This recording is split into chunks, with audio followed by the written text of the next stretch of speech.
I couldn't possibly tell you all the reasons why movement is so important for young children in just a few minutes. I mean, I've written a whole textbook on it, so we'll have to give you the Reader's Digest version. If we're looking at it just from the physical standpoint, I mean, there's the physical development and the motor skill development, which doesn't happen automatically. You know, they need help learning these skills, just like they need help learning reading and writing skills and any other skills that we teach in early childhood. And it's more important than ever because we have, and this phrase has been used so often lately that it's almost lost all of its meaning, we have a childhood obesity crisis. But if I tell you that children are, 40% of children 5 to 8 show at least one heart disease risk factor, including obesity and hypertension. I mean, we shouldn't be saying the words hypertension and 5-year-old in the same sentence. The first signs of arteriosclerosis are appearing at age 5. Children 6 to 10 are dying of sudden cardiopulmonary arrest. These are things that never happened before. And it may be the first generation of children that doesn't outlive, their parents. It's shocking.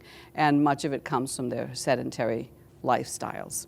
So we have to make sure that they have movement, that they have physical activity as part of their lives. So that's just one reason.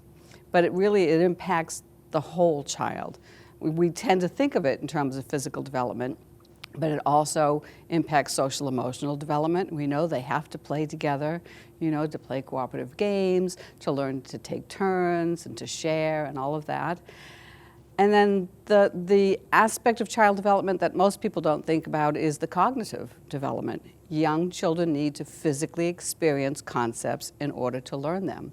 So I know that one of the questions you're going to ask is how it connects to academics. It all ties together. Children need to get high and low to understand those quantitative concepts in mathematics. They have to fully experience their personal space to really comprehend it. They need to experience spatial awareness and directionality for reading and writing, top to bottom and left to right. Those are things that we don't think about with emergent literacy. But, word comprehension, if they act out the words tiny and enormous, they never forget them.